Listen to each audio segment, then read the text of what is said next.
Wow, we got to get right into this. In studio, JJ Abrams. Star Trek opening up this Thursday, right?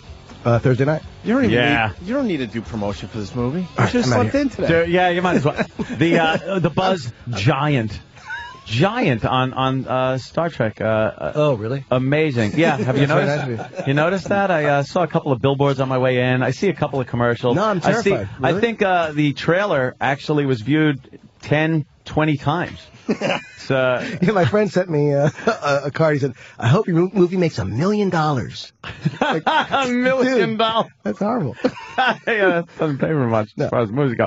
Now, when you went into this project, were you thinking like, all right, Star Trek is kind of this, holy grail, kind of a don't fuck with it thing? No, because I was never a fan, so I went into it feeling like, I can do whatever I want. Well, I thought, I'd love to do a version or help produce a version that got me excited. Because for some reason I always felt like friends of mine, like smart friends of mine and their older brothers, they loved it. And I was always like, I didn't get it. And something missing. Yeah, and then I wasn't going to direct it at first, but then when I read the script, I was like, okay, this has too much of the stuff I love if I don't do it. I'm an idiot. So, yeah.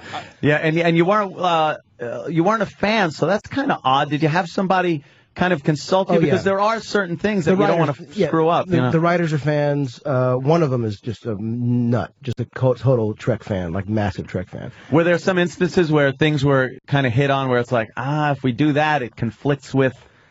Look, there is a lot of stuff that I had to do my homework on to kind of learn, but I was trying to make the movie for people like myself who are not fans. So that if you see this movie, you don't have to have seen Star Trek. The point is not, That's great. It's not about that. That's a great angle. That seems to work well for movies, these days anyway. The reimagination, as I like.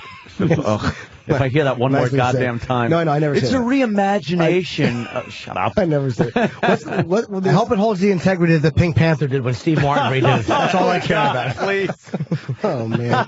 No, but I think that the fun of this is that it uses the existing stuff as kind of backstory. Right. You never have to have seen it.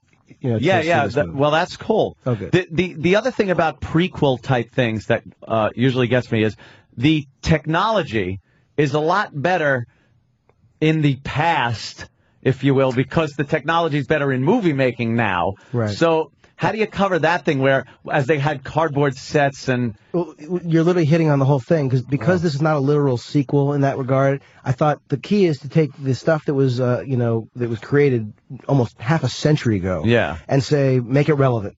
Treat it for today. Because if I rebuilt the set from the original show, it would be ridiculous. Just look stupid. Yeah. It'd be like... Imagine all these millions spent on the movie, and you're sitting in that stupid big box chair that he was in. It would be preposterous. So the idea was, take the spirit of it, take the idea of it and the feeling, and then make it look real for now. Right. That was the idea. Yeah, because if you take something like Star Wars, and then you look at the prequels, it's like, wow, why didn't they just keep that?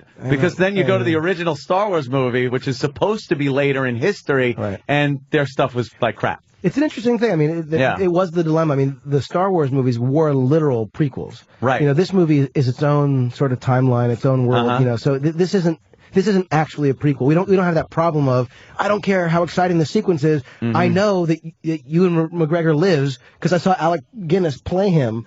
You know what I mean? Right. Which is a good point to bring up because we were also thinking about that.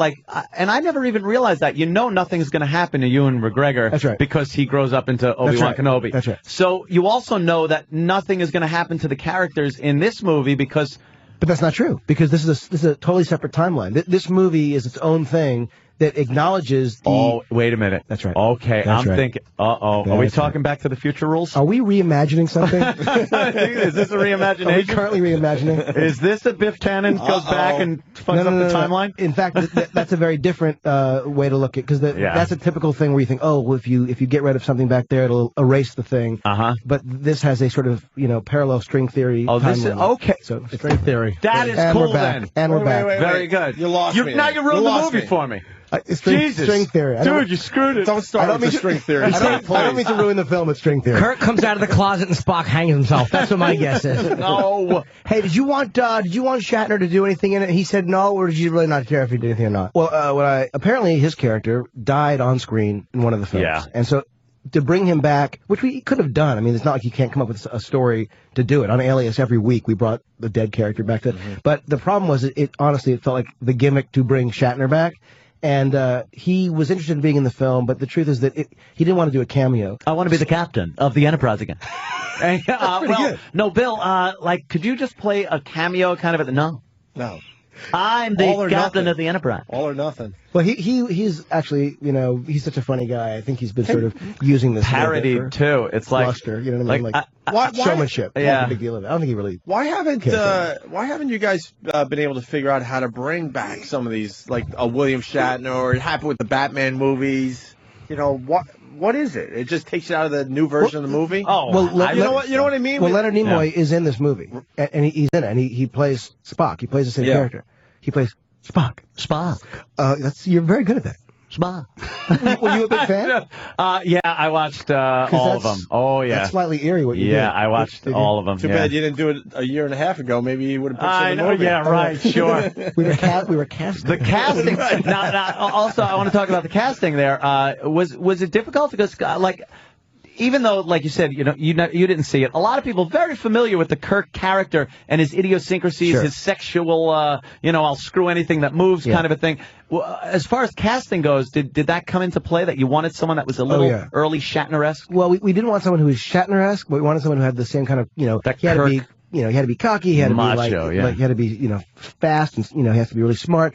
But the key for me was funny, because Shatner's funny. Yeah. And he brought that in his performance, and I feel like, the luck we had with this cast is amazing. Everyone is funny.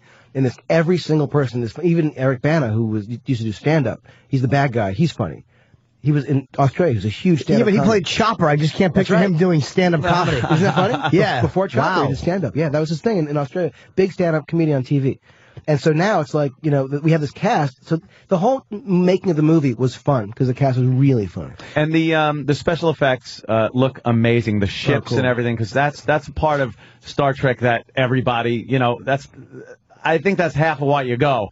Is that, the characters and story, but then you want to see the ships, and the visual effects are unbelievable. Yeah. ILM, which is George Lucas's company, actually. Is he good at that? I've never seen anything he's done. But they're amazing. I mean, they just blew my mind. Yeah. Because the ship, I guess, would be the Enterprise at that point in time. Yeah. Just looks amazing. Are we going to get in a lot of battle shots and things like that as far as the space battles? The movie, Star Trek always, and I know you were a fan, so I apologize, but Star Trek always felt very talky.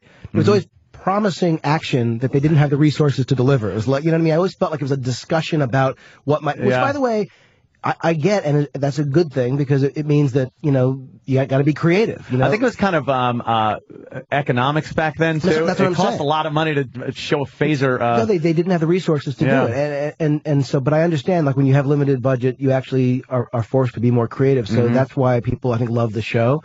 So I didn't want the show, our movie, to be brainless. I didn't want it to be some stupid, all-action movie. But what I loved about the script is there was an opportunity to do huge, crazy, fun action, and then great characters. And to me, that's the description of my favorite movies of all time, During Lost, I saw the little trailer they played where Kirk is running away from that creature, and then a bigger creature comes out and nails him.